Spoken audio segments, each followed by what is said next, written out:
Hi, my name is Belle, and in this video, I'm trying to redesign Dream's 25 mil merch.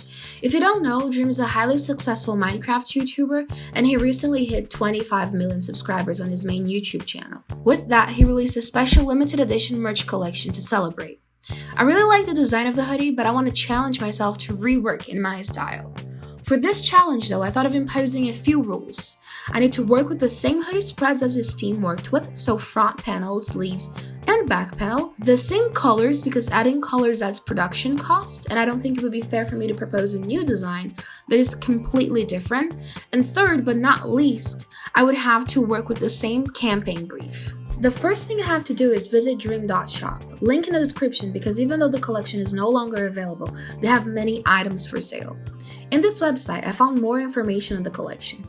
As you can see, there's a slogan for this campaign: take a flight to your dream, different wings for different ways to get there. So I'm considering that as a brief for me to work with. I started brainstorming ideas and searching for inspirations, ways I could interpret the brief. It's not always that a client is willing to let you have full control, but let's pretend. I decided to go with a literal interpretation of it, the idea of taking flights, going places, aviation in general. And that immediately had me thinking of Pan Am advertisements. I knew that I needed a logo for the Dream Airlines I came up with, and I wanted to apply it in a kind of a magazine spread advert that was very common at the time, but on the hoodie.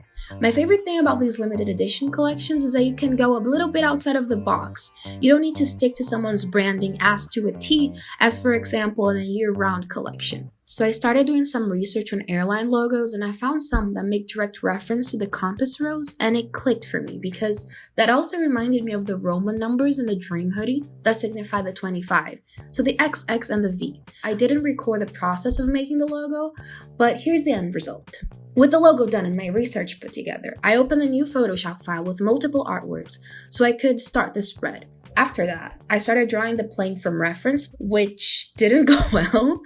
I don't know how to draw, I'm not an illustrator, I don't even know why I tried. I even tried with reference, but somehow it got worse. But the picture that I chose as reference was an authentic public domain picture from the 1950s. So it can be used for personal and commercial purposes. So I decided, you know what, screw it, I'm using the actual picture.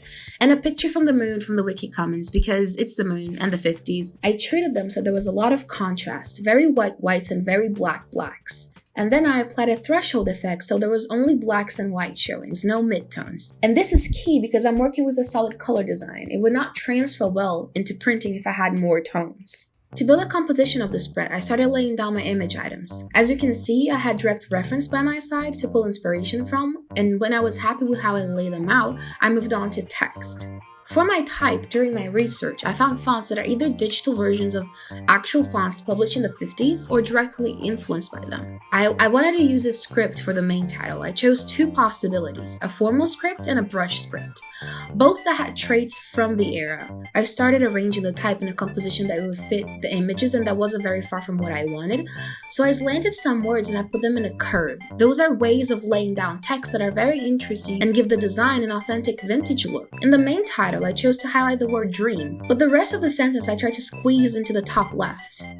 I used a combination of the brush script and the sans serif fonts, and I tried to stick to the looser composition. That was very hard for me because I'm not very accustomed to leaving empty spaces, but it was a challenge. With my main text done, I proceeded with the subheader. I found a serif that is very close in detail to some of the time, and it fit perfectly below the airplane.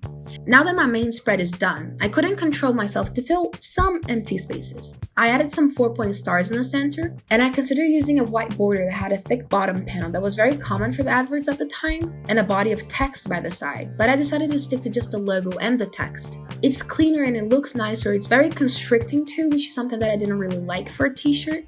I didn't really know what to add in the body of text, and I thought of other quotes, but I think it's been a year since Tommy made Dream read that tweet liked his intros, and I wanted to pay homage to it. In a real-life collection, it would be advised against it for strong language, but this is fictional. Even though this is a fictional design, I added some ripples and a blur to create a more worn-out printed texture look, and proceeded to extrude the black from each layer with the color range selection tool, so I can apply it to a black hoodie mock-up I found. For the other spreads, in the front I worked with a version of the logo because the main focus of the hoodie is the back spread. On the sleeves, I chose to go with an asymmetrical look. On the right sleeve, I added a title to the campaign, Take a Flight to Your Dream. And on the left one, I added a small box of text as if it were a little message to whoever's wearing it. It's the slogan for Dreams Shop, Wear a Smile Every Day. It's very sweet and reminiscent of the way Dream treat us, his fans, so I think it's more than appropriate. With all the spreads applied, the design is done. I redesigned Dream's 25mm hoodie.